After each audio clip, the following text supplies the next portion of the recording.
আমরা যে জীবনে বিপদে পড়ি, আমরা বিপদে পড়লে আমাদেরকে উদ্ধার করে কে? আল্লাহ ছাড়া আমাদের বাঁচানোর কেউ আছে? উদ্ধার করার কেউ আছে? রক্ষা করার কেউ আছে? এজন্য বিপদে পড়লে আমরা চাইবো কার কাছে?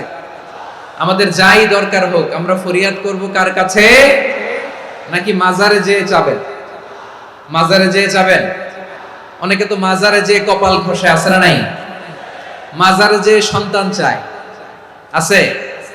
এই এলাকার লোকদের আকীদা খালেস আমি জানি। মাজারে যেয়ে কপাল ঘষে আর সন্তান চায়। আচ্ছা, মাজারে গেলে সন্তান পাওয়া যায়?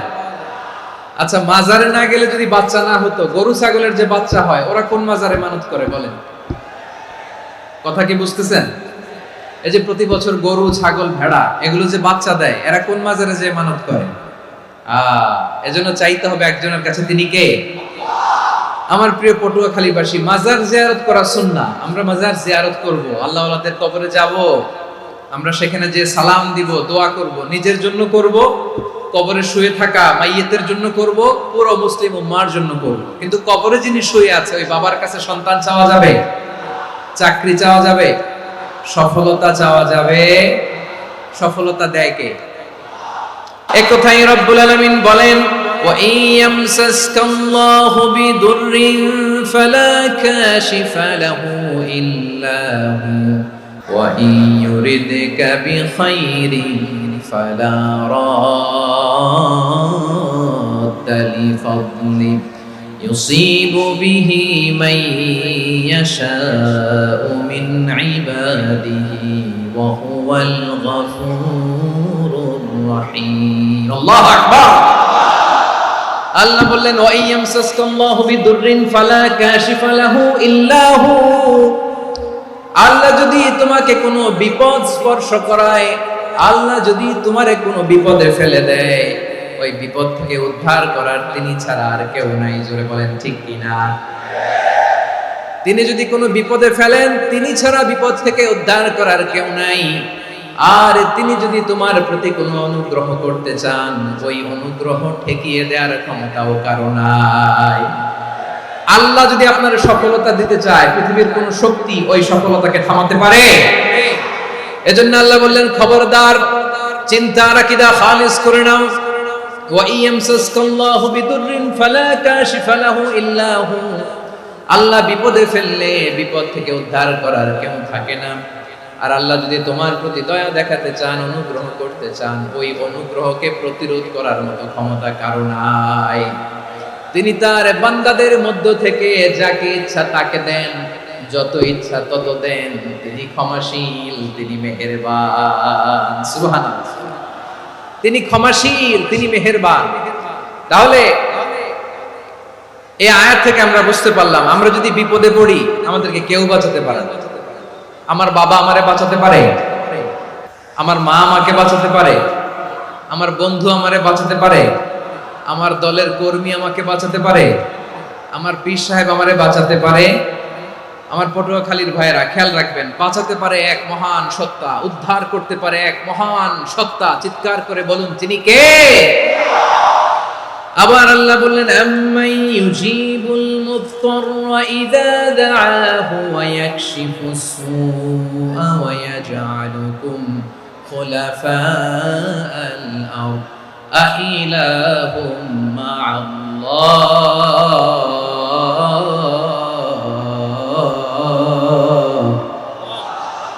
ক্বালিলাম মা তাযাক্কারুন। রব্বুল আলামিন বলেন, বিপদে পড়ে কাতর কণ্ঠে চিন্তাগ্রস্ত হয়ে যখন কেউ ফরিয়াদি হয়ে আল্লাহর ডাকে হাত তোলে, তখন এই ব্যক্তির ডাকে সাড়া দেয় কে? বিপন্ন অবস্থায় আপনি যখন কেঁদে কেঁদে হাত তুলে আপনার দুঃখের কথা জানান, আপনি যখন ডাকেন তারে, তখন আপনার ডাকে সাড়া দেয় কে? আল্লাহ বলে, আমি সাড়া দেই। তোমাদের বিপদকে মুক্ত করে দেয় কে? ওই আল্লাহর সাথে কোন উপাস্য আছে নাকি? কিন্তু খুব অল্প সংখ্যক লোকই তোমরা উপদেশ গ্রহণ করো। কথাটা কার? তাহলে বিপন্ন মানবতা যখন কাঁদে, মানুষ যখন বিপদে পড়ে নিরুপায় হয়ে ফরিয়াদ করে, তার ডাক শোনার কেউ নাই একজন ছাড়া। চিল্লায় বলেন তো তিনি কে? এজন্য আমরা ফরিয়াদের হাত কার দিকে তুলব?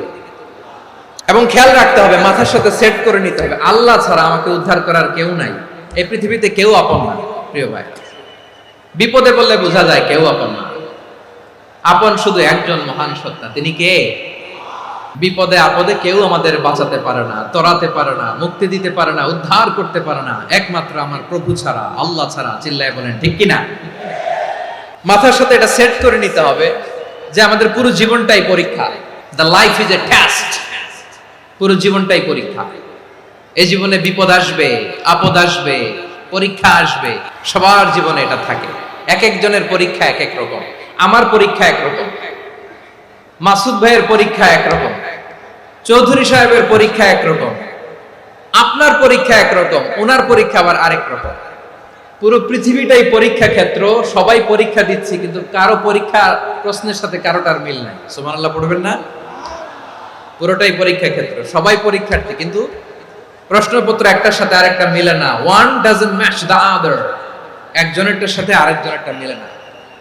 কাউকে আল্লাহ তাআলা ধনী বানিয়ে পরীক্ষা করেন, আবার কাউকে আল্লাহ তাআলা গরিব বানিয়ে পরীক্ষা করেন, কাউকে আল্লাহ অসুস্থ বানিয়ে পরীক্ষা করেন। কেউ দেখবেন যে দুরারোগ্য ব্যাধিতে আক্রান্ত, ডাক্তার বলেছে আর সময় নাই, দুরারোগ্য ব্যাধি, ক্যান্সার, যার নেই কোনো অ্যান্সার, তার জন্য পরীক্ষা হচ্ছে এই রোগ। আরেক লোক দেখবেন তার আবার রোগ বালাই নাই, মাশাআল্লাহ, তাকে আল্লাহ তাআলা আর্থিক দৈন্যতা, দারিদ্রতা দিয়ে পরীক্ষা করছেন। এরকম আছে না নাই? টাকা পয়সা নাই, দিন আনে দিন খায়, যা আছে তাতে চলে না, এটা তার জন্য পরীক্ষা। আবার আরেক শ্রেণীর লোক দেখবেন তাকে আল্লাহ অসুস্থতাও দেয় নাই, দারিদ্রতাও দেয় নাই, তার দাম্পত্য জীবনের সমস্যা, স্ত্রী কথা শোনে না, অথবা ছেলে মেয়ে কথা শোনে না। তাহলে পরীক্ষা সবার জীবনে আছে, এক একজনের পরীক্ষাটা এক এক রকম। আল্লাহ তাআলা দেখতে চায় যে এই পরীক্ষার সময় আমরা কিরকম রেসপন্স করি, how to deal with the test, কিভাবে এই বিপদ আপদ পরীক্ষাগুলোকে আমরা হ্যান্ডেল করব, ডিল করব, এটা হচ্ছে আজকের আলোচনার বিষয় আমার প্রিয় ভাইয়েরা। তাহলে পরীক্ষাময় আমাদের জীবন, বিপদ আপদ পরীক্ষা, এটা মানুষের পিছু ছাড়ে না। সবার জীবনে পরীক্ষা আছে, নবীদের জীবনেও পরীক্ষা ছিল। সাহাবারা জিজ্ঞেস করেছেন, ইয়া রাসূলুল্লাহ, আইয়ুন নাসি আশাদ্দু বালাআন ফিদ দুনিয়া, এই দুনিয়ার বুকে কাদের পরীক্ষা সবচেয়ে বেশি? বিশ্বনবী বলেছেন, আল আম্বিয়া। এই পৃথিবীতে সবচেয়ে বেশি পরীক্ষা আল্লাহ তাআলা নিয়ে থাকেন নবীদের। কাদের?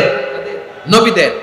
সুম্মাল আমসাল ফাল আমসাল, এরপরে নবীদের পরের স্তরে যারা, তাদের পরীক্ষা। এরপরে তাদের পরের স্তরে যারা, তাদের পরীক্ষা। সিদ্দিকীনদের, শুহাদাদের, সালিহিনদের, আল্লাহওয়ালাদের। যার ঈমান যত মজবুত, তার জীবনে পরীক্ষাও তত বেশি। চিল্লায় বলেন ঠিক কিনা? তাহলে মুমিনরা, বিশ্বাসীরা, আমরা কি পরীক্ষা বিপদ আপদে ভয় পাই? না, মুমিনরা বিপদে ভয় পায় না, তারা হতাশ হয় না, সুবহানাল্লাহ, তারা নিরাশ হয় না। বিশ্বাসীরা হাল ছেড়ে দেয় না, তারা ভরসা রাখে একজনের উপর। চিল্লায় বলতে হবে তিনি কে? কারণ মুমিন জানে the grief isn't permanent, the test isn't permanent, the struggle in our life isn't permanent. আমাদের জীবনের দুঃখ, কষ্ট, স্ট্রাগল, এগুলো পার্মানেন্ট নয়। After every difficulties there is an ease. সব কষ্টের পরেই একটা সুখ আছে না নাই? রব্বুল আলামিন বলেন, ফা ইন্না মাআল উসরি ইউসরা, ইন্না মাআল উসরি ইউসরা, ভয় পেও না, চিন্তা করো না, কষ্টের সাথেই আমি রেখে দিয়েছি স্বস্তি। সুবহানাল্লাহ বলেন। মুমিন জীবনে বিপদ যত বেশি, কষ্ট যত বেশি, তার সামনে সফলতা তার চেয়েও বেশি। কারণ বিশ্বাসীরা জানে রাত্রি যত গভীর হয়, সুবহে সাদিকের সময় তত আগাতে থাকে। গর্ভবতী নারীর পেটের ব্যথা যত বাড়তে থাকে, ঘরে নতুন মেহমান আগমনের সময় ঘনাতে থাকে। মুমিনদের উপর বিপদ, অত্যাচার, আপদ, পরীক্ষা যত বাড়তে থাকে, কালেমার পতাকা উড্ডয়নের সময় কাছে আসতে থাকে। বিশ্বাসীদের এগুলো হিসাব মিলানো অনেক আগে, এগুলো অনেক আগে হিসাব মিলানো।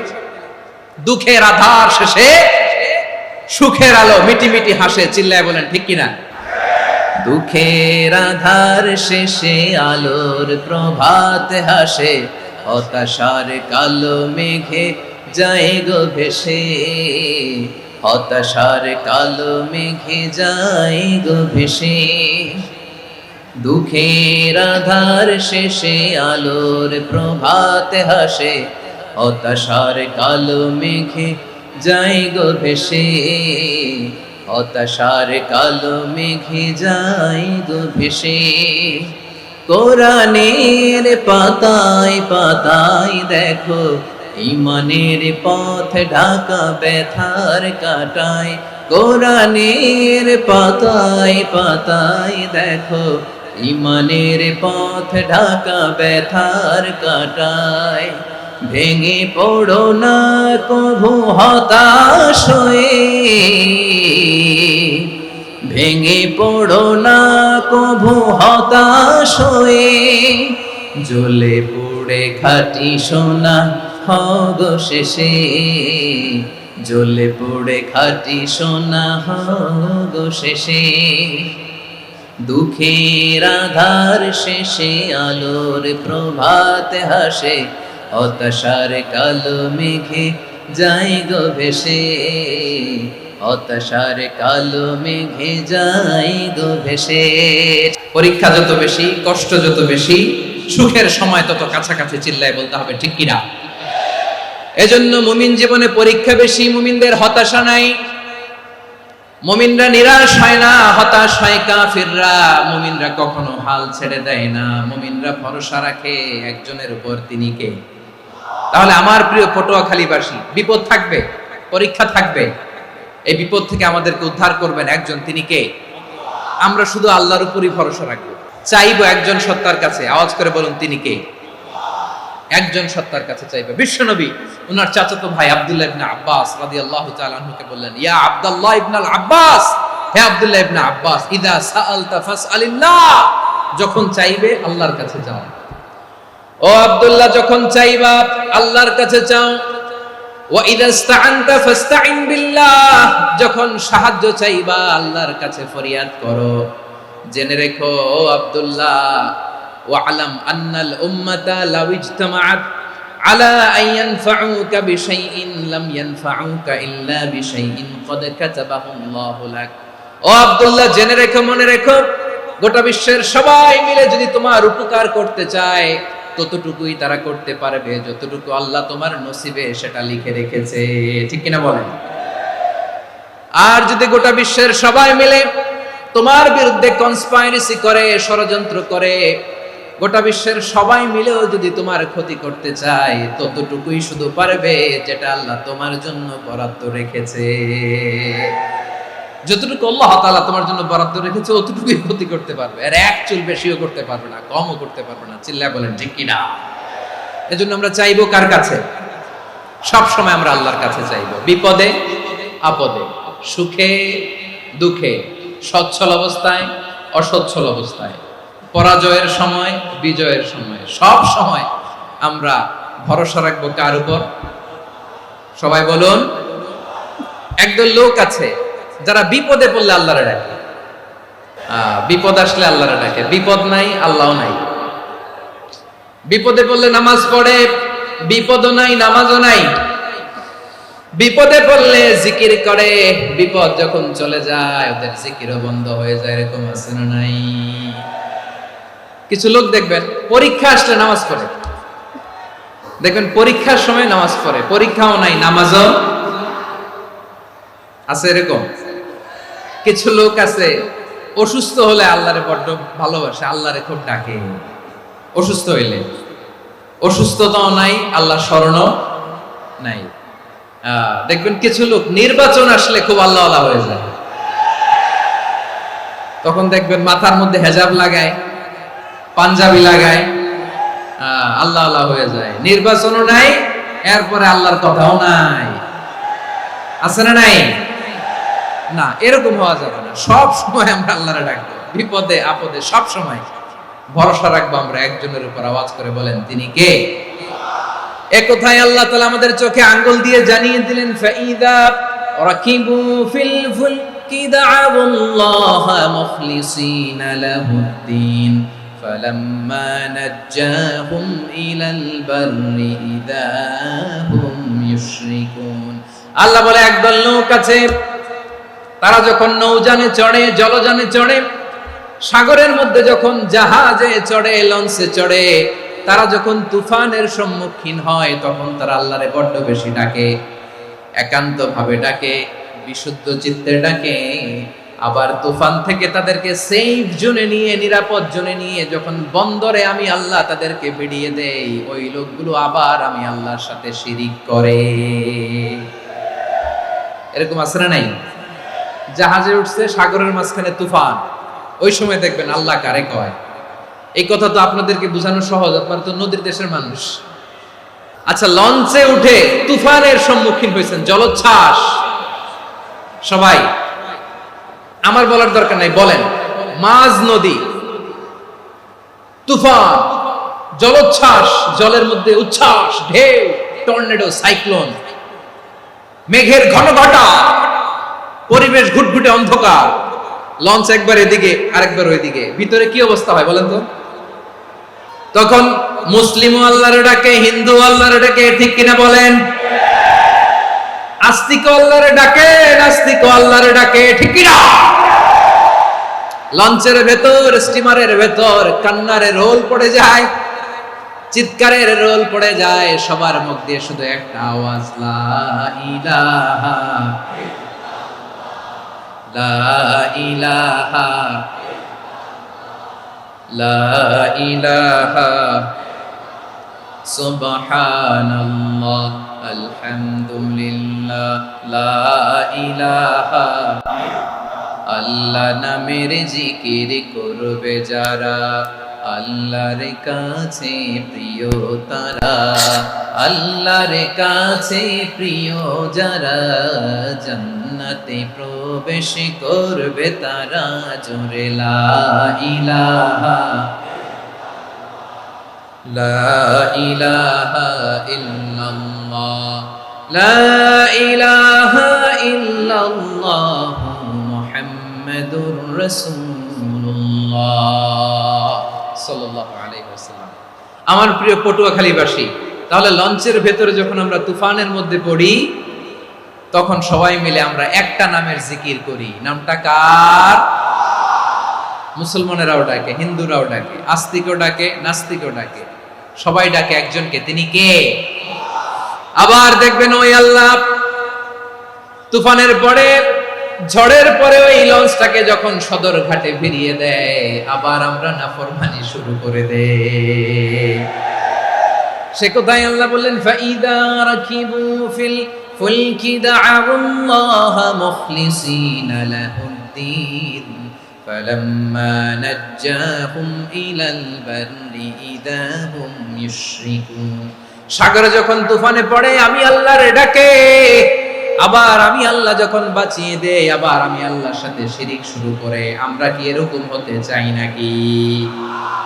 বিমানের মধ্যে মাঝে মাঝে দেখবেন যে এয়ার টার্বুলেন্স হয়, জানেন? এয়ার টার্বুলেন্স জানেন তো? মাঝে মাঝে বিমানটা বাউন্সিং করে, বাম্পি, ভেরি বাম্পি ওয়েদার। শুনেন নাই?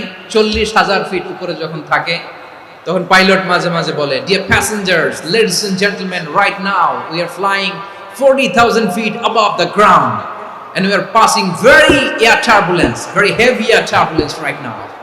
Please fasten your seat belts. দেখবেন মাঝে মাঝে বলে যে, ভদ্র মহিলা, ভদ্র মহোদয়গণ, আমরা 40,000 ফিট উপর দিয়ে যাচ্ছি আর এয়ার টার্বুলেন্স ফেস করছি, মেহেরবানি করে আল্লাহর রাস্তে সিট বেল্ট বাঁধুন। তখন বিমানটা এরকম বাউন্সিং করে, শেকিং করে। আপনারা মুখোমুখি হয়েছেন?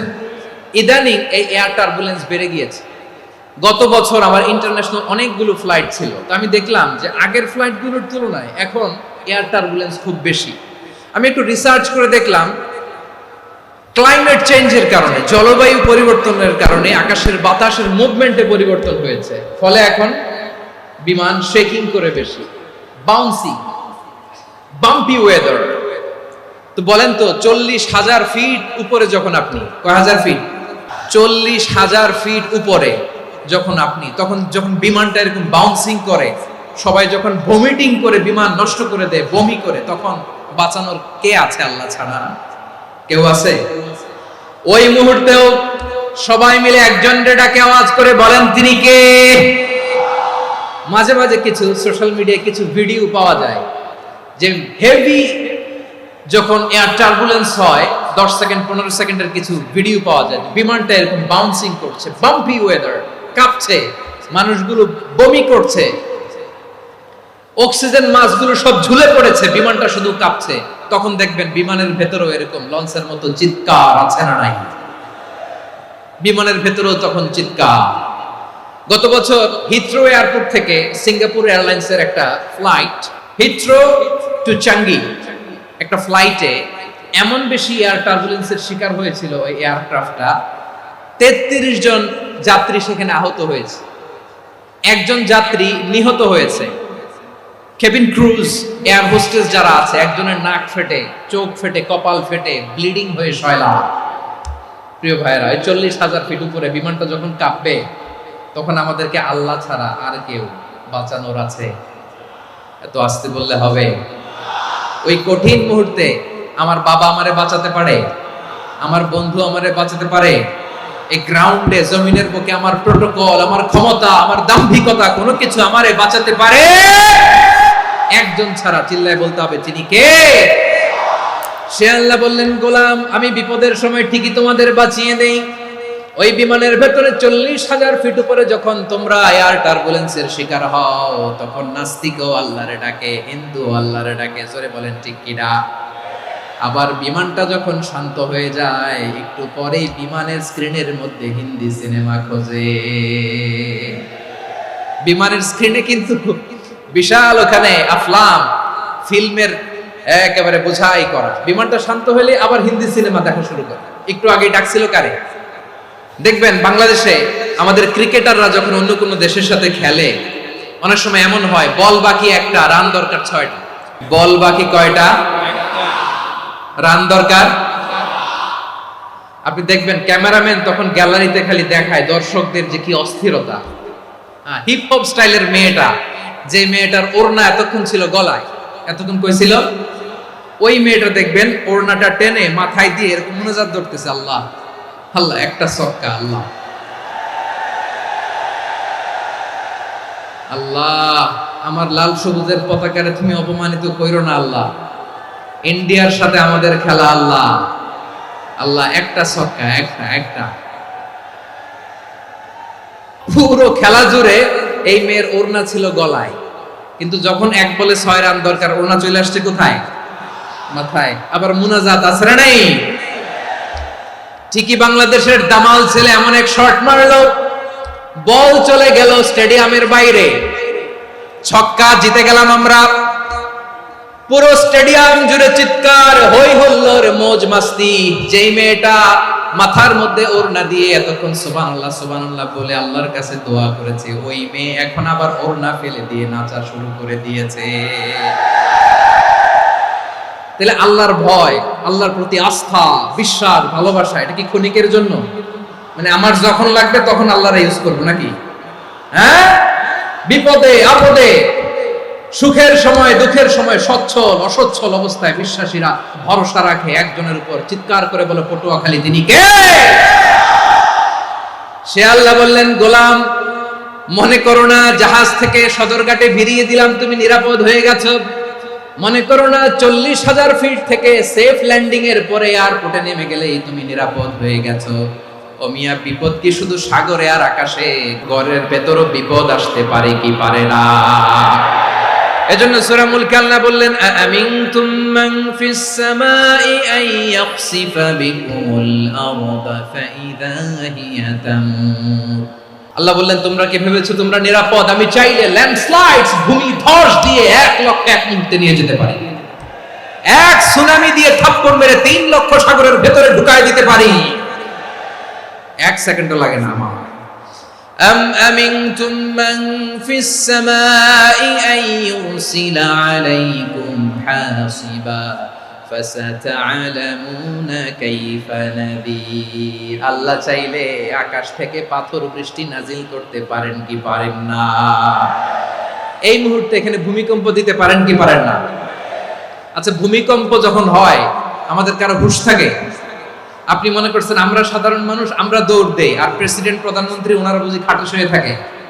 ভূমিকম্প, আর্থকোয়েক যদি হয়, বাঁচার জন্য আমরা কি করি? হয় খাটের তলায়, ডাইনিং টেবিলের নিচে, উপরে শক্ত কিছু আছে এটার নিচে, অথবা ঘর থইয়া দাও দৌড়।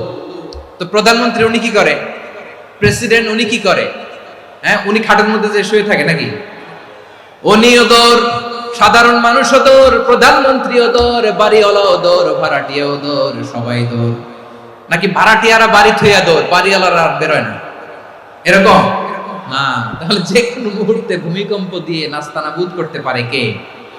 আমার প্রিয় ভাইয়েরা, আমরা নিরাপদ নই, আমরা তার দয়ায় বেঁচে আছি। কার দয়ায়? এজন্য আল্লাহ বললেন, গোলাম, যে কোনো মুহূর্তে বিপদ দিয়ে তোমাদেরকে নাস্তানাবুদ করতে পারি। বিশ্বাসী বলে যদি নিজেকে দাবি করো, সব সময় ডাকতে হবে একজন সত্তাকে। বলেন তিনি কে? আপদ থেকে, পরীক্ষা থেকে, ক্যালামিটি থেকে আমাদেরকে কেউ বাঁচাতে পারে না একজন সত্তা ছাড়া। আবারও বলেন তো তিনি কে? এবার আমরা দেখি বিষ্ণু ইসা ইসলামের জীবনে বিপদ আপদ ছিল কিনা। উনি বিপদ আসলে কিভাবে ডিল করতেন, বিপদ আসলে কোন দোয়া পড়তে হয়, কিভাবে ফরিয়াদের হাত উত্তোলন করতে হয়, কিভাবে রবের দরবারে নতজানু হয়ে ফরিয়াদ করতে হয়, এটা জানার দরকার আছে না নাই? আসুন আমরা বিষ্ণুনবীর জীবনী থেকে দেখি বিপদ আসলে উনি কি করতেন। বিপদ আসলেই প্রথমে বিষ্ণু ইসা ইসলাম একটা দোয়া পড়তেন। তিনি পড়তেন, ইন্না লিল্লাহি ওয়া ইন্না ইলাইহি রাজিউন। নিশ্চয় আমরা আল্লাহর জন্য, নিশ্চয় আমরা কার দিকে ফিরবো ভাই? আবার কার দিকে ফিরবো? আওয়াজ করে বলুন তো, আমরা এসেছি কার কাছ থেকে, আবারও ফিরে যাব কার কাছে? এজন্য বিষ্ণুই পড়ছেন, ইন্না লিল্লাহি ওয়া ইন্না ইলাইহি রাজিউন। নিশ্চয় আল্লাহর জন্য, ওই আল্লাহর দিকেই আমরা ফিরে যাব। তারপরে বিষ্ণুই পড়তেন, আল্লাহুম্মা আজুরনি ফি মুসিবাতি ওয়াখলুফ লি খায়রাম মিনহা।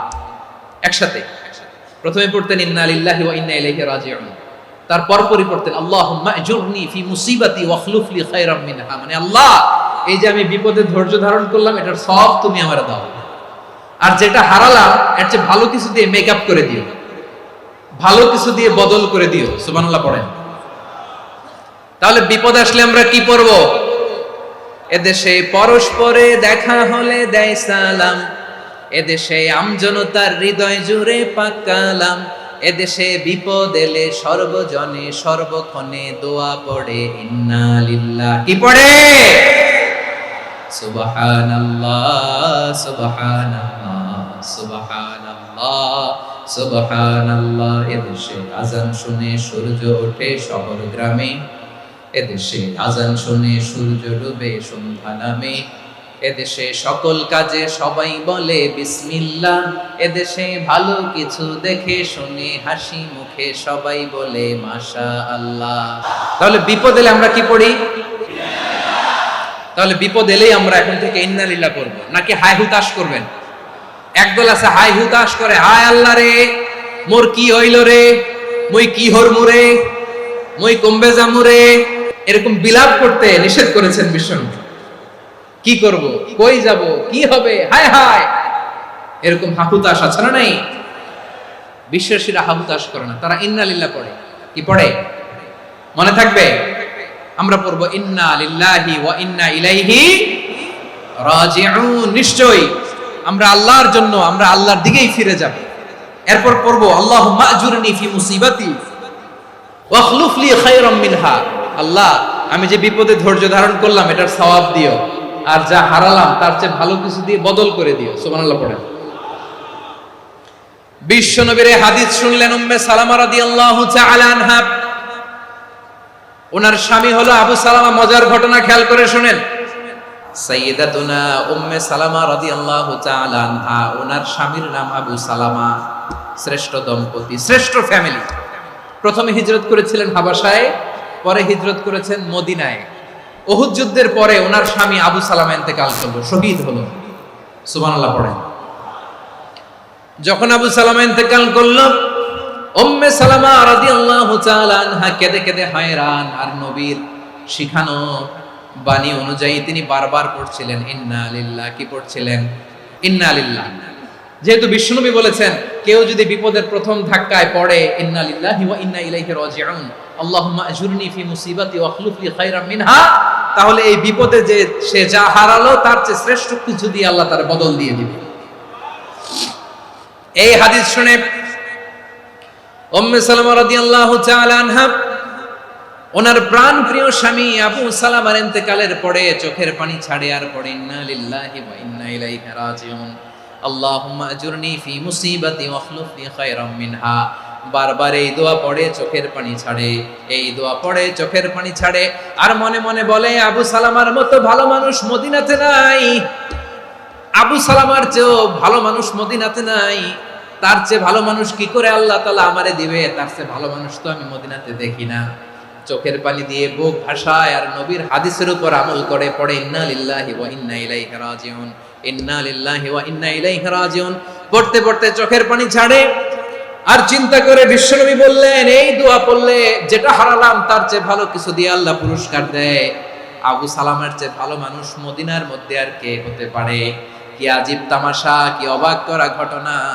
কিছুদিন পরে দেখা গেল সাইয়্যিদুল মুরসালিন রাহমাতাল লিল আলামিন স্বয়ং বিশ্ব নবী উম্মে সালামাকে বিয়ের প্রস্তাব পাঠিয়েছে। স্বয়ং বিশ্ব নবী উম্মে সালামা রাদিয়াল্লাহু তাআলা আনহাকে বিয়ের প্রস্তাব পাঠিয়েছেন। উনি রাজি হয়ে গেলেন, বিয়ে হয়ে গেল, উনি হয়ে গেলেন উম্মুল মুমিনিন, আমাদের মা, পুরো মুসলিম উম্মার মা। চিৎকার করে বলেন আল্লাহু আকবার। তাহলে আমার প্রাণপ্রিয় ভাইরা, বিপদে পড়লে আমরা পড়ব ইন্না লিল্লাহি ওয়া ইন্না ইলাইহি রাজিউন আল্লাহুম্মা আজুরনি ফি মুসিবাতি ওয়া আখলুফ লি খায়রাম মিনহা। যারা যারা বিপদ আসলে এই দোয়াটা পড়বেন এখন থেকে আওয়াজ করে ইনশাআল্লাহ বলেন। যা হারাইছেন তার চেয়ে শ্রেষ্ঠ জিনিস দিয়ে বদলা দিবে কে? তাহলে বিপদে পড়লেই প্রথমে আমরা এটা পড়ব, শুনে শুনে মুখস্থ করবেন। আমার মায়েরা, আমার বোনেরা, আপনাদের জন্য 3টি মাঠের অ্যারেঞ্জমেন্ট করা হয়েছে, আমি জানি। আপনারা এই দোয়াগুলো পড়বেন, আপনার স্বামীকে শেখাবেন, সন্তানকে শেখাবেন, আপনার পুরো পরিবারটাকে জান্নাতের টুকরো বানিয়ে দিবে কে? তাহলে বিপদ আসলে প্রথমে কি পড়তে হবে এটা জেনে গেলাম। এরপরে বিপদ আসলে নিজেকে কি করে আল্লাহর কাছে সঁপে দিতে হয় এটাও জানার দরকার আছে না নাই? বিপদে প্রথমে ইন্না লিল্লাহ পড়লাম, ধৈর্য ধারণ করলাম, বিপদ থেকে উদ্ধারের সর্বোচ্চ চেষ্টা করলাম। আমার কাজ যখন শেষ তখন আমি আমার এই বিষয়টা আল্লাহর কাছে সঁপে দিই। কার কাছে? বিপদে বললে কেমন করে নিজেকে আল্লাহর কাছে সঁপে দিতে হয় আসুন সাইয়েদনা ইব্রাহিম আলাইহিস সালামের জীবনী থেকে জানি। আল্লাহর খলিল ইব্রাহিম আলাইহিস সালাম আমাদের মতো সমাজ ব্যবস্থা পায় নাই। আমরা জন্মের পরে আমাদের কানের ভেতরে আজান দিয়েছে কে? একামত দিয়েছে কে? আমাদের বাপ দাদারা আমাদের কানে আজান দিয়েছে কি? দেয় নাই। আমাদের জন্মের পরেই তো আজান, একামত, বাড়ির পাশে মসজিদ, প্রতিদিন আজান, জুমার খুতবা, প্রতি মাসে মাসে তাফসীরুল কোরআন মাহফিল, মসজিদ, মিনারা, অভাব নাই। ঠিক কিনা বলে? আপনি যেই সুন্দর ইসলামিক এনভায়রনমেন্ট পেয়েছেন, আমাদের ইব্রাহিম খলিল উনিও কি এরকম পেয়েছিলেন? হ্যাঁ, উনি জন্মের পর পরে ওনার কানে আজান দিয়েছে কেউ? আমার প্রিয় ভাইরা, আগা গোড়া একটা শিরকি পরিবেশ উনি জন্মগ্রহণ করেছেন। উনি ছাড়া ওই তল্লাটে একজনও আল্লাহর উপর বিশ্বাসী নাই। কল্পনা করতে পারেন? গোটা তল্লাটে, গোটা দেশে বিশ্বাসী মুমিন, আল্লাহর উপর বিশ্বাস স্থাপনকারী কয়জন? সবাই বলেন কয়জন? বাকি সব মুশরিক। বাকি সব মুশরিক নিজের সাথে নিজে শক্ত বোঝাপড়া করে, অ্যানালজি করে, সেলফ কনভারসেশন করে উনি মহা সত্যের সন্ধান পেয়েছে। উনি আকাশের তারা দেখে ভাবে মনে হয় এটাই আমার খোদা, পরে দেখে তারা নাই, মনে মনে বলে না তাইলে এটা না। আবার চাঁদ দেখে বলে চাঁদটা বড় মায়া লাগে, মনে হয় এটাই আমার রব, পরে দেখে চাঁদও নাই, কয় না এটা না। এরপরে দ্বি প্রহরের জলজলে সূর্যটা খা খা করে গোটা পৃথিবীটারে রৌদ্র দিয়ে তাতিয়ে রাখে। তিনি ভাবলেন মনে হয় এটাই আমার রব, কারণ এটাই তো সবচেয়ে বড়। কিন্তু বিকেল বেলা ওই সূর্যটাও যখন চলে যায়, সাইয়েদনা ইব্রাহিম বলে না এটাও তো নাই, আমার খোদা যদি আমারে ছেড়ে চলে যায়, বিপদে পড়লে আমারে উদ্ধার করবে কে? এভাবে নিজের সাথে অ্যানালজি, সেলফ কনভারসেশন করতে করতে করতে তিনি মহা সত্যের সন্ধান পেয়েছেন। সুবহানাল্লাহ বলেন। সব শেষে তিনি ডিসিশন নিয়ে ঘোষণা দিলেন, ইন্নী ওয়াজ্জাহাতু ওয়াজহিয়া লিল্লাযী ফাতারাস সামাওয়াতি ওয়াল আরদা হানিফান ওয়া মা আনা মিনাল মুশরিকিন। নিশ্চয় আমি এমন সত্তার দিকে মনোনিবেশ করলাম, মুখাপেক্ষী হলাম যিনি আকাশ বানিয়েছেন, জমিন বানিয়েছেন, আমি মুশরিক নই। সুবহানাল্লাহ। পারতেন? আপনি পারতেন? কেউ নাই, লক্ষ লক্ষ মুশরিক, আপনি একা। ওনার মতো এরকম বিচক্ষণতা দিয়ে আল্লাহরে খুঁজে পাইতে পারতেন আপনি? কি নবী ছিল, আল্লাহকে খুঁজে পেয়েছে। যখন আল্লাহর ইবাদত শুরু করলো, এই কথা ছড়ায় পড়লো চারদিকে। নমরুদ সাইয়েদনা ইব্রাহিমকে ডেকে পাঠালেন। নমরুদ বলে, ইব্রাহিম, তুমি নাকি মূর্তির পূজা না করে কোন নতুন রবের ইবাদত করো, কে তোমার রব? সাইয়েদনা ইব্রাহিম বললেন, রব্বি আল্লাযী ইউহয়ী ওয়া ইউমীত, আমি এমন রবের ইবাদত করি যিনি জীবন দেন, যিনি মৃত্যু দেন। নমরুদ বলে, তাই নাকি? তোমার রব জীবন দেয়, মৃত্যু দেয়, আর এটা তো আমি দেই। আমিও তো জীবন দেই, আমিও তো মৃত্যু দেই। সাইয়েদনা ইব্রাহিম বললেন, কেমন করে তুমি জীবন দাও, মৃত্যু দাও, একটু দেখাও তো। নমরুদ জেলখানা থেকে দুজন কয়েদি ডেকে আনলো। কয়েদি এনে অর্ডার করলো, একটাকে এখনই শিরোচ্ছেদ, হেড অফ, ডেথ পেনাল্টি, মৃত্যুদণ্ড দেয়া হলো, ফিনকি দিয়ে রক্ত বের হলো। নমরুদ বলে, দেখো, দুজনকে ধরে আনলাম, একজন কয়েদিকে দিলাম ডেথ পেনাল্টি, মৃত্যুদণ্ড, ওরে মৃত্যু দিলাম। আরেকজন যে দাঁড়িয়ে আছে, চাইলে ওরেও আমি মৃত্যুদণ্ড দিতে পারি, কিন্তু না, ওরে আমি দিব না, ওরে আমি বাঁচায়া দিলাম, ছেড়ে দিলাম, মানে জীবন দিলাম। দেখো ইব্রাহিম, তোমার চোখের সামনে একজনরে মৃত্যু দিলাম, আর একজনরে জীবন দিলাম। আপাত দৃষ্টিতে তাই তো, একজনরে তো জীবন দিল, আরেকজনরে মৃত্যু দিল। সাইয়েদনা ইব্রাহিম এবার বিপাকে পড়ে গেলেন। কিন্তু এক একজন নবীকে আল্লাহ এমন উইজডম, বিচক্ষণতা দিয়ে এই জমিনে পাঠিয়েছেন। মুহূর্তের মধ্যে আল্লাহর খলিল ইব্রাহিম বললেন, ফাইন্নাল্লাহা ইয়াতি বিশ-শামসি মিনাল মাশরিকি ফাতি বিহা মিনাল মাগরিব ফাবুহিতাল্লাযী কাফার।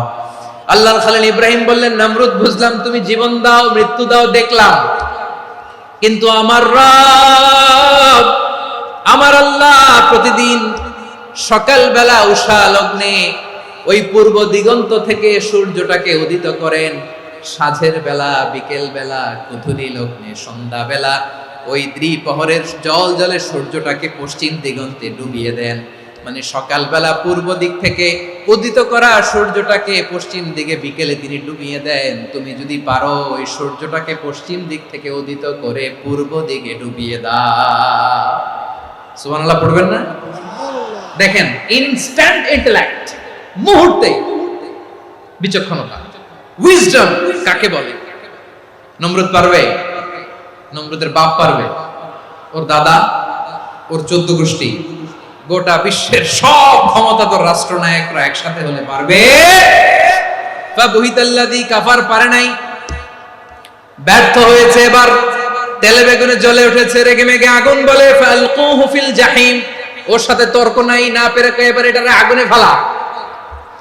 বিশাল বিশাল গাছ কেটে লাকড়ি এনে আগুনের কুণ্ডলি বানানো হলো, দাও দাও দাও দাও করে আগুন জ্বলে।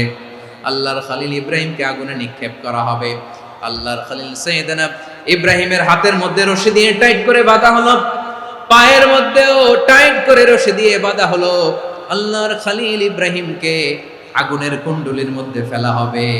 ওমিয়া, আপনি যে বিপদের কারণে ভয় পান, হতাশ হন, এটা কোনো বিপদ? ওনার বিপদের সামনে এটা কোনো বিপদই না, এটা কোনো বিপদই না। হাত পা বেঁধে টাইট করে নিক্ষেপ করা হবে, সিম্পলি ফেলা যাবে না, কারণ দাও দাও করে দ্য ব্লেজিং ফায়ার, এমন আগুনের কুণ্ডলি, কাছে যাওয়া যায় না, আগুনের উত্তাপে নিক্ষেপ করা হবে। হাতের রশি বেঁধে, পায়ের রশি বেঁধে আল্লাহর খলিল ইব্রাহিম আলাইহিস সালামকে আগুনের মধ্যে নিক্ষেপ করা হবে। আহা, এটার বলে অগ্নি পরীক্ষা। উনি অগ্নি পরীক্ষার সম্মুখীন হয়েছিলেন। এজন্য কঠিন পরীক্ষাকে আমরা অগ্নি পরীক্ষার সাথে তুলনা করি, ঠিক কিনা? সাইয়েদনা জিবরাইল এসে বললেন, ও আল্লাহর খলিল, ওরা তো আপনার হাতও বেঁধে ফেললো, পাও বেঁধে ফেললো, নড়াচড়ার সুযোগ নাই, বলেন আমি জিবরিল ফেরেশতা আপনার জন্য কি করতে পারি? আল্লাহর খলিল ইব্রাহিম বলেন, ও জিবরাইল, তোমার কাছে আমার কোনো চাওয়া পাওয়া নাই। সুবহানাল্লাহ বলেন। তোমার কাছে বলার কিছু নাই, তোমার সাহায্যের আমার দরকার নাই। সাইয়েদনা ইব্রাহিম আলাইহিস সালামকে হাতে পায়ে রশি বেঁধে, হাত পা বাঁধা অবস্থায় জ্বলন্ত অগ্নিকুণ্ডে যখন নমরুদের দলবল নিক্ষেপ করবে, আল্লাহর খলিল কিভাবে নিজেকে আল্লাহর কাছে সঁপে দিয়েছেন পটুয়াখালীর ভাইরা খেয়াল করে শুনুন। হাত পা বেঁধে আল্লাহর খলিলকে যখন নিক্ষেপ করা হবে, তিনি মুখ ফুটে বলে ফেললেন, হাসবুনাল্লাহু ওয়া নি'মাল ওয়াকিল। হাসবুনাল্লাহু ওয়া নি'মাল ওয়াকিল, আমার জন্য আল্লাহই যথেষ্ট, আমার জন্য আল্লাহই যথেষ্ট। তিনি আমার সবচেয়ে বড় গার্ডিয়ান, তিনি আমার সবচেয়ে বড় অভিভাবক। জিব্রাইলের সাহায্যে রফারকে ফিরিয়ে দিলেন। দুনিয়ার বুকে কারো কাছে কিছু বলেন নাই, মুখ ফুটে বলেছেন হাসবুনাল্লাহ।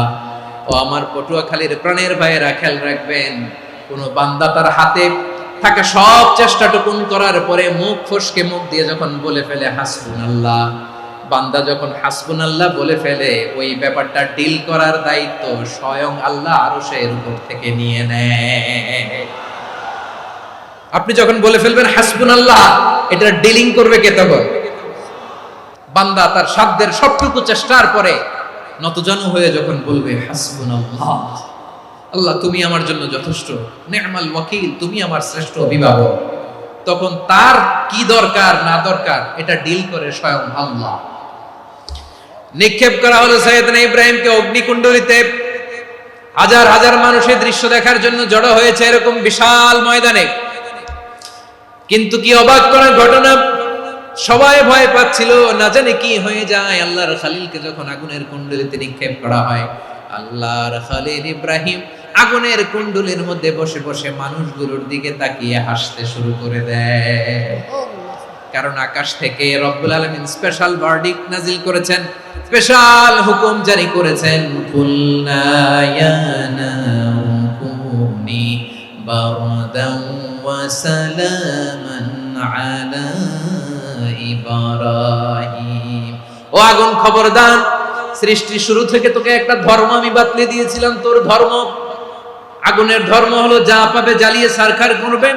আল্লাহ বলল, আগুন, তোর ধর্ম দিয়েছিলাম, তুই সব জ্বালিয়ে পুড়িয়ে ছারখার করে দিবি, কিন্তু ক্ষণিকের জন্য আমি তোর জ্বালিয়ে দেওয়ার ক্ষমতাটাকে কেড়ে নিলাম, জ্বালিয়ে ভস্ম করে দেওয়ার ক্ষমতা আমি কেড়ে নিলাম। কুনি বারদান, ঠান্ডা হয়ে যা, কিন্তু এত বেশি ঠান্ডা হবি না আবার আমার ইব্রাহিমের জন্য সর্দি লেগে না যায়।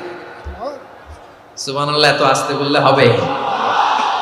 কুনি বারদান, বারদ মানে বরফ, ঠান্ডা, ঠান্ডা হ, কিন্তু এত ঠান্ডা হবি না যাতে আমার ইব্রাহিমের কষ্ট হয়। আগুন বলে, আল্লাহ একবার বললাম ঠান্ডা হ, আবার বলো এত ঠান্ডা হবি না যাতে খলিলের সর্দি না লাগে। কেমন ঠান্ডা হব, কেমন এনভায়রনমেন্ট তৈরি করে দেব বলো?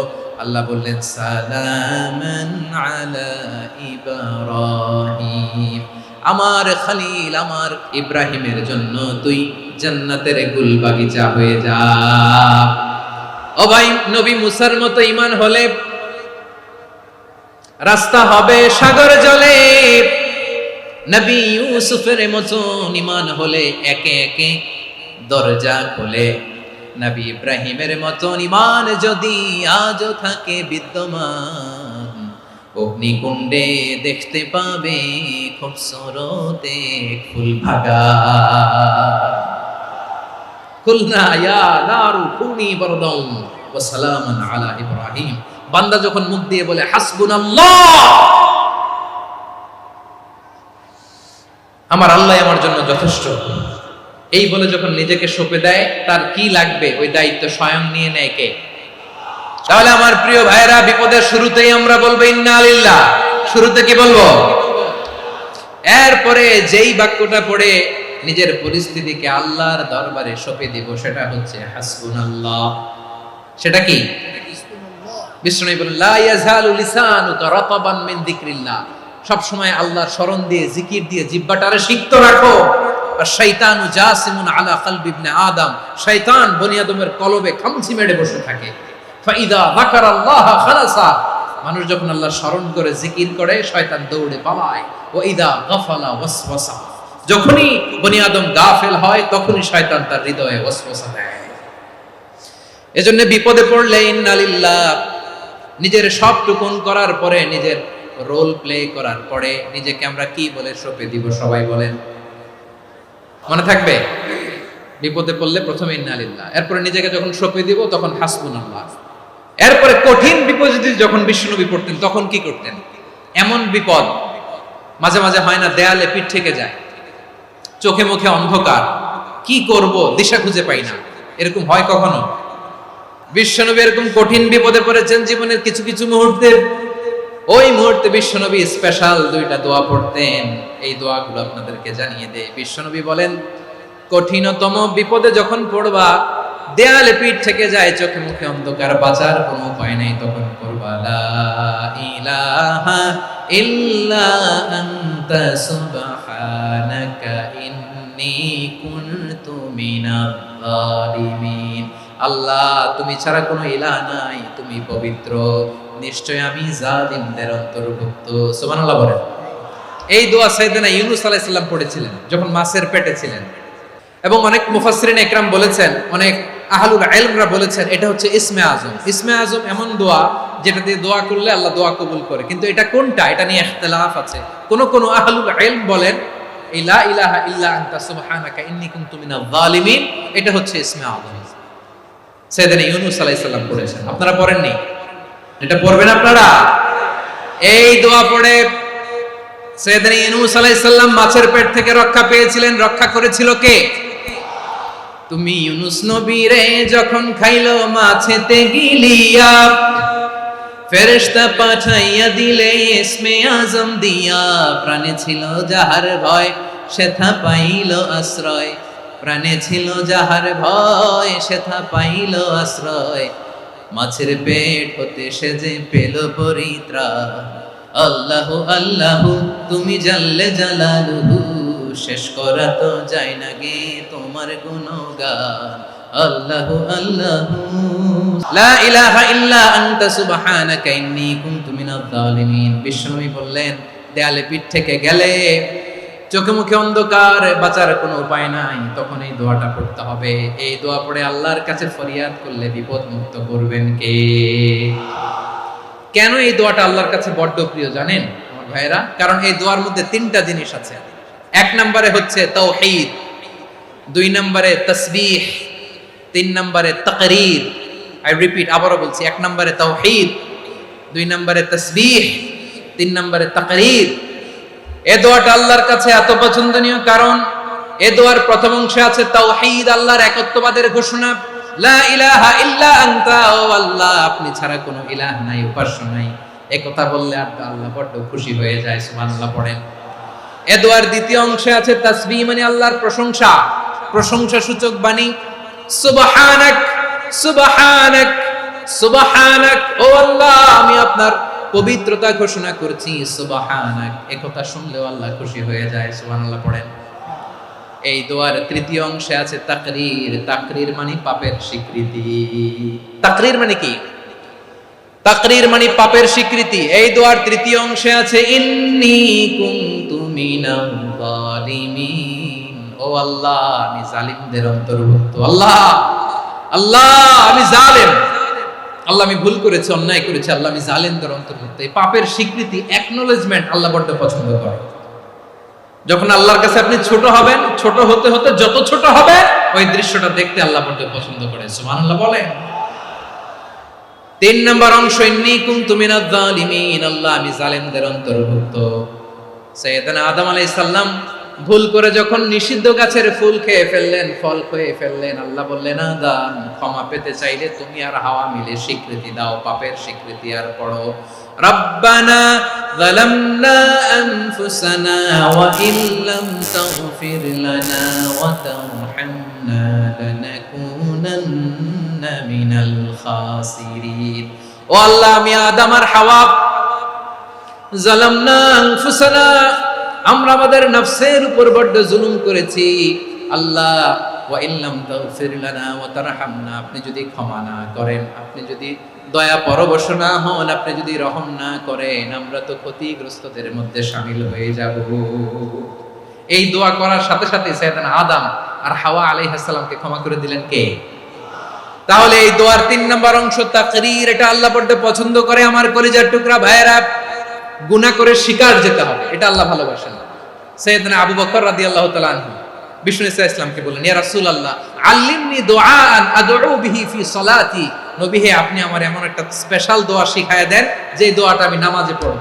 নবী বললেন, তাহলে তুমি পড়ো, আল্লাহুম্মা ইন্নী যালামতু নাফসি যুলমান কাসীরান ওয়া লা ইয়াগফিরুয যুনুবা ইল্লা আনতা ফাগফিরলি মাগফিরাতাম মিন ইনদিকা ওয়ারহামনি ইন্নাকা আনতাল গফুরুর রহিম। সুবহানাল্লাহ।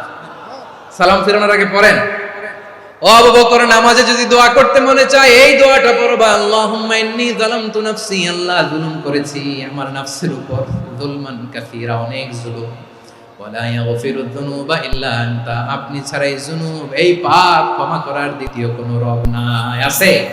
এজন্য আল্লাহরে বলবেন, আল্লাহ আমি ছাড়া তোমার গোলামের অভাব নাই, ও আমার রব আমি ছাড়া এই জমিনের বুকে তোমার গোলামের অভাব নাই, কিন্তু তুমি ছাড়া তো আমার দ্বিতীয় কোনো রব নাই। পারবেন বলতে? পারবেন?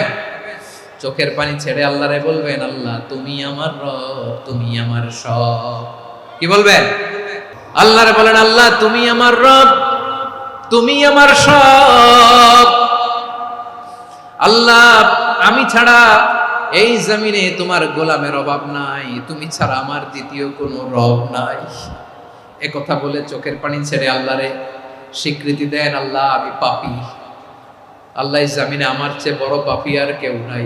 ওযু করে সিজদায় লুটিয়ে পড়ে চোখের পানি ছেড়ে আল্লাহরে পাপের স্বীকৃতি দেন, আল্লাহ এমন কোন জুলুম নাই, গুনাহ নাই আমি করি নাই, সগীরা কবিরা জেনে না জেনে ইচ্ছায় অনিচ্ছায় শিরকি বেদাতি সব গুনাহ করেছি। আল্লাহ আকাশের নিচে জমিনের উপরে আমার চেয়ে বড় গুনাহগার আর কেউ নাই। চোখের পানি ছেড়ে আল্লাহরে বলেন, আল্লাহ আমি ছাড়া তোমার গোলামের অভাব নাই, তুমি ছাড়া আমার দ্বিতীয় কোনো রব নাই, তুমি ছাড়া তো কেউ আমার গুনাহ ক্ষমা করার নাই, তুমি আমার রব, তুমি আমার সব। বলতে পারবেন? এই তাকরীর আমার পটুয়াখালীর ভাইরা, এই স্বীকৃতিটা দেখতে আল্লাহ বড় ভালোবাসে, কারণ আমরা সবাই গুনাহগার, আমরা সবাই কি? বিশ্বনবী বলেন, কুল্লুকুম খাত্তাউন, আ বনি আদম তোমরা সবাই পাপী। সবাই কি? সবাই পাপী। আমরা সবাই পাপী, আপন পাপের বাটখারা দিয়ে অন্যের পাপ মাপি। আমরা যে পাপী এটা ভাবতে মনে চায় না কারণ, খালি অন্যের পাপ দেখি আমরা, এটা ভুল। ওর এই পাপ, ও পাপী, ও জালেম, ও জাহান্নামী, এরকম একটা টেন্ডেন্সি। আমার যে কি হালাত এটার খেয়াল নাই। খেয়াল করতে হবে যে আমি সবচেয়ে বড় পাপী, ঠিক কিনা বলেন? পাপ করি না এমন কেউ আছি? হ্যাঁ আছি। কেউ না জানলেও জানে কে আমার পাপের ঘটনা? পৃথিবী না জানুক আমি তো জানি আমি কি পাপ করেছি। হায় ও আমার কলিজার টুকরা ভাইয়েরা, মাথাটাকে নিচু করে জীবনের সব গুনার ফিরিস্তিগুলো একটা একটা করে স্বীকার করে আল্লাহরে বলেন, আল্লাহ আমি পাপী, আল্লাহ আমার চেয়ে বড় পাপী এই দুনিয়াতে কেউ নাই, আকাশের নিচে জমিনের উপরে আমার চেয়ে বড় পাপী কেউ নাই। একটা একটা করে আল্লাহ স্বীকার করি আমি পাপী, সব পাপের স্বীকৃতি দিলাম। পৃথিবী না জানুক আমি তো জানি আমি কি পাপ করেছি।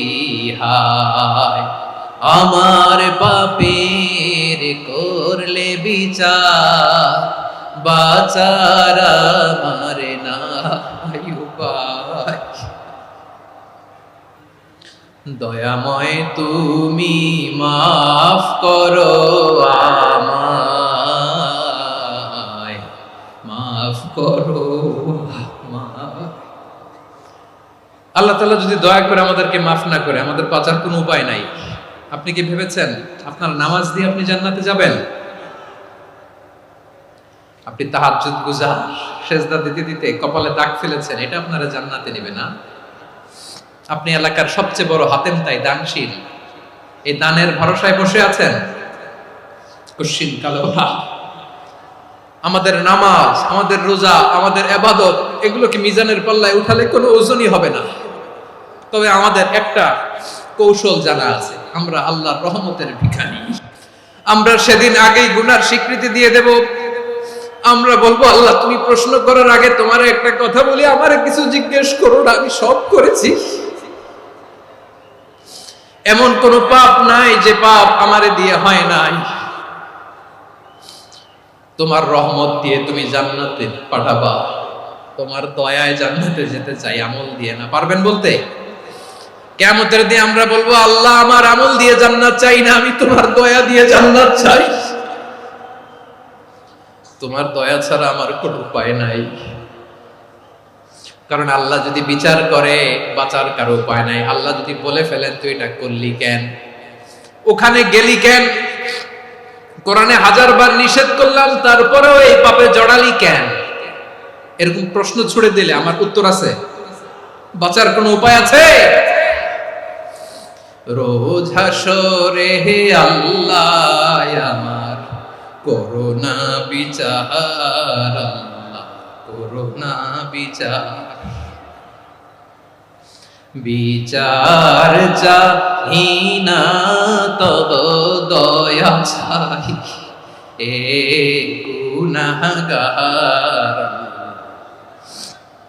করোনা বিচার। আপনার আমল দিয়ে জান্নাতে যাবেন? কি দিয়ে যাবেন?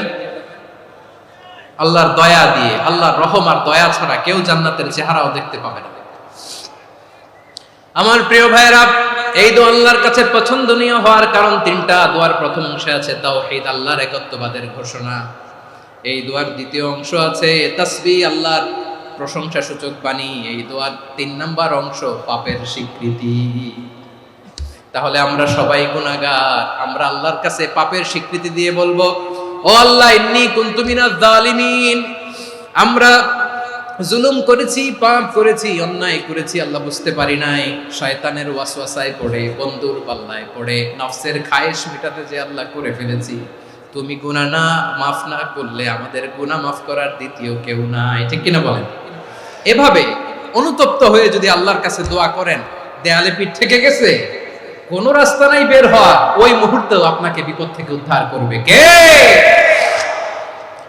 বিশ্বনবী চরম বিপদে পড়লে দুটা দোয়া পড়তেন। প্রথম হলো এটা, লা ইলাহা ইল্লা আনতা সুবহানাকা ইন্নী কুনতু মিনাল জালিমিন। এই দোয়াটা আমরা বেশি বেশি পড়ব প্রিয় ভাইরা। রাজি আছেন? সবাই আওয়াজ করে পড়ুন ইনশাআল্লাহ। আমার প্রিয় ভাইয়েরা, বিপদে পড়লে বিশ্বনবী আরো একটা দোয়া পড়তেন, লা ইলাহা ইল্লাল্লাহুল আযীমুল হালিম, লা ইলাহা ইল্লাল্লাহু রাব্বুল আরশিল আযীম, লা ইলাহা ইল্লাল্লাহু রাব্বুস সামাওয়াতি ওয়াল আরদি ওয়া রাব্বুল আরশিল কারীম। আল্লাহ ছাড়া কোনো উপাস্য নাই, তিনি সুমহান, মহা সহিষ্ণু। আল্লাহ ছাড়া কোনো উপাস্য নাই, তিনি সুমহান, আরশের অধিপতি। আল্লাহ ছাড়া কোনো উপাস্য নাই, তিনি আকাশের মালিক, জমিনের মালিক, তিনি সুবিশাল, আরশের অধিপতি। সুবহানাল্লাহ পড়েন। এই দোয়াটা কেউ যদি পড়ে যদি এর ওসিলা করে দোয়া করে, তাকে বিপদ থেকে মুক্তি দেয় কে? মনে থাকবে আপনাদের? তাহলে বিপদের প্রথম ধাক্কায় কি যেন পড়তে হয়? ইন্না লিল্লাহ। তারপরে কি বলে আল্লাহর কাছে নিজেকে সঁপে দিতে হয়? দেয়ালে পিঠ থেকে গেলে লা ইলাহা ইল্লা আনতা সুবহানাকা ইন্নী কুনতু মিনাজ জালিমিন। 2 নাম্বার হচ্ছে লা ইলাহা ইল্লাল্লাহুল আযীমুল হালিম, লা ইলাহা ইল্লাল্লাহু রাব্বুল আরশিল আযীম, লা ইলাহা ইল্লাল্লাহু রাব্বুস সামাওয়াতি ওয়াল আরদি ওয়া রাব্বুল আরশিল কারীম। মনে থাকবে? অনেক সময় এমন হয়, হঠাৎ বিপদের সম্মুখীন হই আমরা, রেডি হয়ে বের হইছি অফিসে, হঠাৎ অ্যাক্সিডেন্টে পড়ে যাই, হঠাৎ পেটের ব্যথায় অজ্ঞান, এরকম হয় না? বিষ্ণু ইসলাম বলেন, আকস্মিক দুর্ঘটনার বিপদ থেকে যদি কেউ বাঁচতে চায়, সকাল সন্ধ্যা যেন প্রত্যেকে এই দোয়াটা পড়ে। সকালে যদি 3 বার পড়ে, সন্ধ্যা পর্যন্ত হঠাৎ বিপদ থেকে সে রক্ষা পাবে। To be protected from sudden calamity, sudden disaster, হঠাৎ বিপদ, হঠাৎ ভয়ঙ্কর কোন আকস্মিক বিপদ থেকে আল্লাহ বাঁচায় দেবে। সকালে পড়লে সন্ধ্যা পর্যন্ত প্রোটেক্টেড, সন্ধ্যাবেলায় যদি 3 বার পড়ে সকাল পর্যন্ত প্রোটেক্টেড। সুবহানাল্লাহ পড়ে। দোয়াটা কি? দোয়াটা হচ্ছে বিসমিল্লাহিল্লাযী লা ইয়াদুররু মা'a ইসমিহি শাইউন ফিল আরদি ওয়ালা ফিস সামাই ওয়া হুয়াস সামিউল আলীম। ছোট না? অনেক ছোট, মুখস্থ করবেন। বিসমিল্লাহিল্লাযী লা ইয়াদুররু মা'a ইসমিহি শাইউন ফিল আরদি ওয়ালা ফিস সামা। ওই আল্লাহর নাম নিচ্ছি, যে আল্লাহর নামের বরকতে আকাশ জমিনের কোনো কিছু কারো কোনো ক্ষতি সাধন করতে পারে না। তিনি সর্বশ্রোতা, সর্বজ্ঞ। সুবহানাল্লাহ পড়েন। পড়বেন এই দোয়াটা, বিসমিল্লাহিল্লাযী লা ইয়াদুররু মা'a ইসমিহি শাইউন ফিল আরদি ওয়ালা ফিস সামাই ওয়া হুয়াস সামিউল আলীম। ফজরের পরে 3 বার, মাগরিবের পরে 3 বার যদি কেউ পড়ে প্রোটেক্টেড, যে কোনো হঠাৎ বিপদ থেকে প্রোটেক্টেড। প্রোটেক্ট করেন কে? ওই আল্লাহর নাম নিচ্ছি যে আল্লাহর নামের ওসিলায় আকাশ জমিনের কোনো কিছু কোনো ক্ষতি করতে পারে না। সুবহানাল্লাহ পড়েন। আচ্ছা, এবার আমাদের জীবনে দুশ্চিন্তা আছে না নাই বলেন? Tension, hyper tension, anxiety, depression, সবার জীবনে টেনশন আছে না নাই? এই দুশ্চিন্তা, পেরেশানি, মারাত্মক পেরেশানি থেকে মুক্তি পাওয়ার জন্য বিষ্ণু ইসলাম দুটো দোয়া পড়তেন। কয়টা? অনেকগুলো পড়তেন। স্পেশাল দুটো দোয়া আজকে আপনাদের শিখায় যাব, শুনবেন। পেরেশানিতে পড়লে, টেনশনে পড়লে এই দোয়াটা। প্রিয় ভাইরা, বিষ্ণু ইসলাম যখন খুব বিপদে পড়তেন, দুশ্চিন্তা ওনাকে ঘিরে ধরতো, উনি পড়তেন ইয়া হাইয়ু ইয়া কাইয়ুম বিরহমাতিকা আস্তাগীথ। ইয়া হাইয়ু ইয়া কাইয়ুম, হে শাশ্বত অবিনশ্বর, হে চিরঞ্জীব, বিরহমাতিকা আস্তাগীথ, তোমার রহমতের উসিলায় তোমার কাছে ফরিয়াদ করি। এটা পড়তেন। আবার আরেক বর্ণনায় এসেছে ইয়া হাইয়ু ইয়া কাইয়ুম বিরহমাতিকা আস্তাগীথ আসলিহ লি শা'নি কুল্লাহু ওয়ালা তাকিলনি ইলা নাফসি তারফাতা আইন। আসলিহ লি শা'নি কুল্লাহ, আল্লাহ আমার সবকিছু আপনি সেটেল করে দেন। আমাদের সব ঝামেলা সেটেল করে দিতে পারে কে? তাহলে পড়বেন ইয়া হাইয়ু, এ চিরঞ্জীব। হাইয়ু মানে চিরঞ্জীব, যিনি চিরকাল বেঁচে থাকবেন, মরবেন না। আল্লাহ মরবেন? তার কোনো লয় আছে? ক্ষয় আছে? সূরা রহমানে আল্লাহ বললেন কুল্লু মান আলাইহা ফানি ওয়া ইয়াবকা ওয়াজহু রাব্বিকা যুল জালালি ওয়াল ইকরাম ফাবিআইয়ি আলাই রাব্বিকুমা তুকাযিবান। জমিনে যা আছে সব ফান, ভ্যানিশ হয়ে যাবে, নিশ্চিহ্ন হয়ে যাবে, শেষ হয়ে যাবে, সব বিলুপ্ত হয়ে যাবে, একজন ছাড়া। জোরে বলেন তিনি কে? এই দোয়াটা কেন পছন্দ আল্লাহর কাছে? কারণ এখানে আল্লাহর দুইটা সুন্দর নাম আছে, গুণবাচক নাম, আল হাই, আল কাইয়ুম, এই দুটো নাম আছে এখানে। আবার এই দুইটা আয়াতুল কুরসির অংশ। আয়াতুল কুরসির শুরু তো এটা আসরা নাই? হ্যাঁ, আসরা নাই। 3 নম্বর কারণ, এটা ইসমে আজম। কোন দোয়াটা ইসমে আজম? যে দোয়া ওসিলায় দোয়া করলে আল্লাহ দোয়া ফেরায় না। অনেকগুলো মত আছে, সবচেয়ে ভ্যালিড মত হচ্ছে এটা, ইয়া হাইয়ু ইয়া কাইয়ুম, এর ওসিলা দিয়ে দোয়া করলে দোয়া কবুল করে কে? 2 নম্বরে বিশ্বনবী মারাত্মক বিপদে পড়লে আরেকটা দোয়া পড়তেন, আল্লাহুম্মা ইন্নী আবদুক। আগে দোয়াটা পড়ি, শুনেন।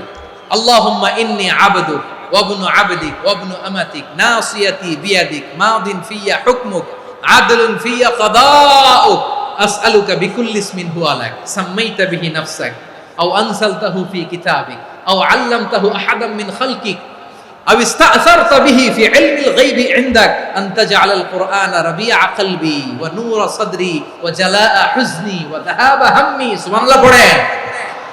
বিষ্ণু বলতেন আল্লাহুম্মা ইন্নী আবদুক, ও আল্লাহ আমি আপনার গোলাম, ওয়া ইবনু আবদিক, গোলামের ঘরের গোলাম, ওয়া ইবনু আমাতিক, বাদীর ঘরের গোলাম। মানে আল্লাহ আমি আপনার গোলাম। আমার বাবা আব্দুল্লাহ ছিল আপনার গোলাম, আমার মা আমিনা ছিল আপনার বাদী। মানে আমরা গোলাম বংশের, সব গোলাম। নিজেরে এর চেয়ে আর ছোট করে আল্লাহর কাছে উপস্থাপন করা যায় আমার ভাইরা? কথা কি বুঝতেছেন? নিজেকে এর চাইতে ছোট, নগণ্য আর তুচ্ছ করে আল্লাহর সাথে প্রেজেন্ট করা যায়?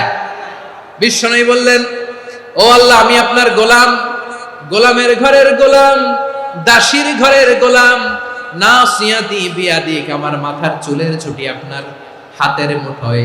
আপনি ডানে টান দিলে আমি ডানে যেতে বাধ্য, আপনি বাঁয়ে টান দিলে বাঁয়ে যেতে বাধ্য। বিশ্বনবী বললেন আল্লাহ আমার মাথার চুলের ঝুঁটি আপনার হাতের মুঠোয়। আচ্ছা, এইভাবে কাকে ধরা হয়? যে খুব ছোট, ঠিক কিনা? নিজেকে কত ছোট করলেন বিশ্বনবী। ও আল্লাহ আমার মাথার চুলের ঝুঁটি আপনার হাতের মুঠোয়, আপনি ডানে টানলে আমি ডানে যাব, বাঁয়ে টানলে বাঁয়ে যাব।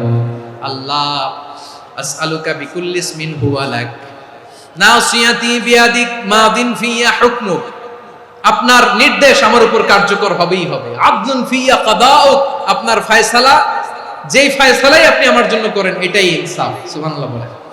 আমরা আল্লাহর ফয়সালায় সন্তুষ্ট হতে চাই না। কত কমপ্লেইন, আল্লাহ তুমি এটা দিলা না, ওইটা পাইলাম না, ওইটা হইল না রে, এরকম অভিযোগ, কমপ্লেইন আমাদের আছে না নাই?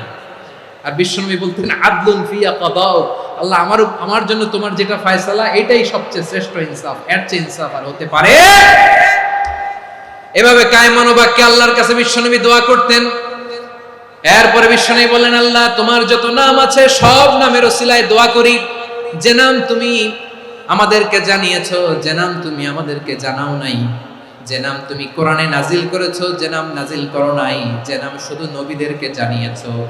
আর আল্লাহর এমন কিছু চমৎকার চমৎকার সুন্দর সুন্দর নাম আছে, এই নামগুলো রব্বুল আলামিন কাউকে জানাবে না।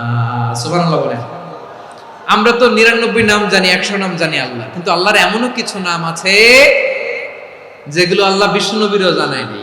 এগুলো আল্লাহ ইলমুল গায়বে রেখে দিয়েছেন। দোয়ার সময় বলবেন, আল্লাহ তোমার যেই নামগুলো জানি, যেগুলো জানি না, যেগুলো কোরআনে আছে, যেগুলো নাই, যেগুলো নবীরে খাস ভাবে জানাইছো ওগুলোর উসিলায়, যেগুলো কোনোদিন জানাবাও না তোমার ওই নামের উসিলাও তোমার কাছে চাই। আল্লাহ কোরআনকে আমার হৃদয়ের বসন্ত বানাও, আমার বক্ষের জ্যোতি বানাও, আমার চিন্তা দুশ্চিন্তা তুমি দূর করে দাও। বিশ্বনবী বললেন, এই কালিমাগুলো, এই বাক্যগুলো পড়ে যদি কেউ আল্লাহর কাছে ফরিয়াদ করে, তার হৃদয় থেকে দুশ্চিন্তা কাটিয়ে দিবে কে? আচ্ছা, সবশেষে বলি, ঋণের বোঝায় যারা জর্জরিত, বিষ্ণু ইসলাম চমৎকার একটা দোয়া শিখিয়েছেন। এক সাহাবীর নাম আবু উমামা, নামাজের ওয়াক্ত ছাড়া উনি মসজিদে যেয়ে বসে আছে। বিষ্ণু বললেন, কিরে আবু উমামা, নামাজের তো ওয়াক্ত হয় না, মসজিদে কি? সাহাবী বলে, হুমুমুন লাজিমাতনি ওয়া দুয়ুন, নবী গো, ঋণের বোঝায় এমন টেনশনে আছি, ঘরে থাকতে পারলাম না, মসজিদে চলে আসছে। বিষ্ণু বললেন, আমি কি তোমার এমন একটা দোয়া শিখাবো যেটা পড়লে আল্লাহ তাআলা তোমার ঋণের বোঝা হালকা করে দিবে? আবু উমামা বললেন, ইয়া রাসূলুল্লাহ, অবশ্যই শিখাবেন। বিষ্ণু বললেন, তাহলে তুমি পড়বা, আল্লাহুম্মা ইন্নী আউযু বিকা মিনাল হাম্মি ওয়াল হাযান ওয়া আউযু বিকা মিনাল জুবনি ওয়াল বুখল ওয়া আউযু বিকা মিন গালাবাতিদ দাইনি ওয়া কাহরির রিজাল। ও আল্লাহ, তোমার কাছ থেকে দুশ্চিন্তা থেকে পানাহ চাই, কৃপণতা, ভীরুতা, অলসতা, কার্পণ্যতা, এই সব কিছু থেকে, মানুষের কঠোরতা, আমার উপর মানুষের আধিপত্য এবং ঋণের বোঝা থেকে পানাহ চাই। এই দোয়াটা যখন বিষ্ণুনবী শিখাই দিলেন, আবু উমামা বারবার এই দোয়া করে, আল্লাহুম্মা ইন্নী আউযু বিকা মিনাল হাম্মি ওয়াল হাযান ওয়া আউযু বিকা মিনাল আজজি ওয়াল কাসাল ওয়া আউযু বিকা মিনাল জুবনি ওয়াল বুখল ওয়া আউযু বিকা মিন গালাবাতিদ দাইনি ওয়া কাহরির রিজাল। আবু উমামা বলে, এই দোয়া আমি পড়তে লাগলাম আর পড়তে লাগলাম, কিছুদিন পরে দেখা গেল বিষ্ণুনবীর শেখানো এই দোয়ার বদৌলতে আল্লাহ তাআলা আমার সব ঋণ পরিশোধের ব্যবস্থা করে দিয়েছেন। আমার প্রিয় পটুয়াখালীর ভাইয়েরা, বিশ্বনবীর জামাতা সাইয়্যিদিনা আলী রাদিয়াল্লাহু তাআলা আনহুর কাছে এক লোক এসে বলে, হে আলী, ঋণের বোঝায় আমি জর্জরিত, আমার কিছু অর্থ দিয়ে সাহায্য করো। সাইয়্যিদিনা আলী রাদিয়াল্লাহু তাআলা আনহু বললেন, আমি কি তোমার এমন একটা দোয়া শিখাবো যেটা বিশ্বনবী আমাদের শিখিয়েছেন? এই দোয়া যদি তুমি পড়ো, লাউ কানা আলাইকা মিসলু জাবালিন কাবীরিন দাইনান আদাল্লাহু আনকা, পাহাড় পরিমাণে যদি ঋণের বোঝা হয়, আল্লাহ এটা পরিশোধের ব্যবস্থা করে দেবেন। ছোট্ট একটা দোয়া বিশ্বনবী শিখালেন, বললেন, তুমি পড়বা, আল্লাহুম্মা কফিনি বিহালালিকা আন হারামিকা ওয়া আগনিনি বিফাদলিকা আম্মান সিওয়াক। আল্লাহুম্মা কফিনি বিহালালিকা আন হারামিক, আল্লাহ তোমার হালাল দিয়ে আমাকে পরিতুষ্ট করো, হারাম থেকে বাঁচিয়ে রাখো, আর তোমার অনুগ্রহে মানুষের মুখাপেক্ষী যেন আমি না হই, আমি যেন সবসময় তোমার মুখাপেক্ষী হই, ওই তৌফিক দিও। সুবহানাল্লাহ পড়েন। এই দোয়া বেশি বেশি পড়লে ঋণের বোঝা হালকা করে দিবে কে? তাহলে প্রিয় ভাইয়েরা, বিপদে পড়লেই প্রথমে কি পড়বেন? ইন্না লিল্লাহ। কি বলে নিজেকে আল্লাহর কাছে সঁপে দিতে হয়? হাসবুনাল্লাহ। চরম বিপদে দেয়ালে পিঠ থেকে গেছে, তখন লা ইলাহা ইল্লা আনতা সুবহানাকা ইন্নী কুনতু মিনাজ জালিমিন। এরপরে লা ইলাহা ইল্লাল্লাহুল আযীমুল হালিম, এই দোয়া। আকস্মিক বিপদ, হঠাৎ যেন কোনো বিপদ আমাকে পেয়ে না বসে, এটার জন্য বিসমিল্লাহিল্লাযী লা ইয়াদুররু মা ইসমিহি শাইউন ফিল আরদি ওয়ালা ফিস সামাই ওয়া হুয়াস সামিউল আলীম। সকালে 3 বার, রাতে 3 বার। আর মারাত্মক tension, hyper tension, anxiety, depression থেকে বাঁচার জন্য 2 দোয়া, ইয়া হাইয়্যু ইয়া কাইয়্যুম, ইয়া হাইয়্যু ইয়া কাইয়্যুম, মনে থাকবে? আর আল্লাহুম্মা ইন্নী আবদুক, এই দোয়া। ঋণ থেকে বাঁচার জন্য 2 দোয়া, আল্লাহুম্মা ইন্নী আউযু বিকা মিনাল হাম্মি ওয়াল হাযান, এটা। আর আল্লাহুম্মা কফিনি বিহালালিকা আন হারামিকা ওয়া আগনিনি বিফাদলিকা আম্মান সিওয়াক। আর সব সময় পড়ার জন্য একটা আমল দিয়ে যাই, উঠতে বসতে, অফিসে যাচ্ছেন, অফিস থেকে ফিরতেছেন, বসে আছেন, শুয়ে আছেন, ছোট্ট এক শব্দে আমরা যেন বেশি বেশি পড়ি, আস্তাগফিরুল্লাহ। আল্লাহ রাসূল সাল্লাল্লাহু আলাইহি ওয়াসাল্লাম বলেন, মান লাজিমাল ইস্তিগফার, যে সব সময় এরকম ইস্তিগফারের সাথে লেগে থাকে, জাআলাল্লাহু লাহু মিন কুল্লি যিকিন মাখরাজা, আল্লাহ তাআলা তাকে কোনো বিপদে আটকান না, সে জীবনে আটকাবে না, যে কোনো বিপদে আল্লাহ তার রাস্তা বের করে দেবেন। Way out, you will get a way out in solution. সুবহানাল্লাহ। ওমিন কুল্লি হাম্মিন ফারাজা, দুশ্চিন্তা মুক্ত হবে। ওয়ায়ারযুকহু মিন হাইসু লা ইয়াহতাসিব, এমন জায়গা থেকে আল্লাহ রিজিকের বন্দোবস্ত করবে যেটা সে কল্পনাও করে না। আওয়াজ করে পড়েন সুবহানাল্লাহ। আমার প্রিয় ভাইরা, এটা গেল নিজের বিপদ। নিজে যদি বিপদে পড়েন, অন্যের বিপদ যদি দেখেন, এটার জন্য একটা দোয়া আছে। অনেক সময় আমরা দেখি হাসপাতালে ক্যান্সারের 3rd স্টেজে চলে গেছে, লোকটা হ্যাংলা হয়ে চিকন হয়ে হায়রে কি কষ্ট পায়, দেখি না? বিষ্ণু বলে একটা দোয়া যদি কেউ অন্যের কোনো বিপদ দেখে পড়ে, ওই বিপদ তার জীবনে কখনো আসবে না।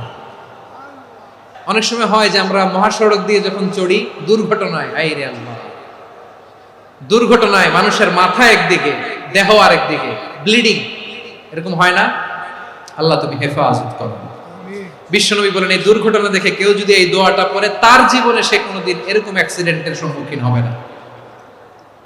বিশ্বনবী বলেন অন্যের বিপদ দেখে কেউ যদি পড়ে, আলহামদুলিল্লাহিল্লাযী আফানি মিম্মা বাতালাকা বিহি ওয়া ফাদ্দালানি আলা কাসীরিন মিম্মান খালাকা তাফদীলা, মানে প্রশংসা সে আল্লাহ, যে আল্লাহ তাআলা তোমাকে যেই জিনিস দিয়ে পরীক্ষা করেছে, আমাকে ওইটা থেকে বাঁচিয়ে দিয়েছে। তোমাকে আল্লাহ যেই বিপদে ফেলেছে, আমাকে ওই বিপদ থেকে তিনি মুক্ত রেখেছে, আর তার অনেক সৃষ্টির উপর আমাকে তিনি প্রাধান্য দিয়েছে। সুবহানাল্লাহ পড়েন। যে কোনো বিপদ, কারো ক্যান্সার দেখে যদি এই দোয়াটা আপনি বিশ্বাসের সাথে পড়েন, জীবনে কোনোদিন ক্যান্সার রোগে আক্রান্ত হবেন না। দুর্ঘটনা দেখে যদি পড়েন, ওই দুর্ঘটনা আপনাকে স্পর্শ করবে না। যে কোনো কারো বিপদ দেখে যদি কোনো বিশ্বাসী বান্দা এই দোয়া পড়ে, বিশ্বনবী বলেন লাম ইউসিবহু যালিকাল বালা, ওই বিপদ তাকে আর ধরবে না। উফিয়া মিনহু মিন যালিকাল বালা কাইনাম মা কান, সে যতদিন হায়াত পাবে কোনোদিন ওই বিপদ তাকে স্পর্শ করবে না। আমার প্রিয় ভাইরা, তাহলে পুরো আলোচনার সেন্ট্রাল থিম হচ্ছে আমাদের জীবনে বিপদ আসবে, কষ্ট আসবে, দুঃখ আসবে, কিন্তু বিপদে আপদে আমরা হাল ছেড়ে দিব না, হতাশ হব না। মুমিন হতাশ হয় না, নিরাশ হয় না, হাল ছেড়ে দেয় না। মুমিন ভরসা রাখে একজনের উপর। আওয়াজ করে বলুন যিনি কে? বিপদে পড়লে আমাদেরকে উদ্ধার করে কে? আবার আমাদেরকে যদি কোনো নেয়ামত আল্লাহ দিতে চান, ওইটা কেড়ে নেওয়ার ক্ষমতা কারো আছে? তাহলে আমরা কানেক্টিভিটি বাড়াবো কার সাথে? আমাদের প্রার্থনার ফরিয়াদের হাত তুলবো কার কাছে? রাজি আছেন? পটুয়াখালীর ভাইয়েরা, মনে থাকবে কথাগুলো? আল্লাহ তাআলা আমাদের সবাইকে কথাগুলো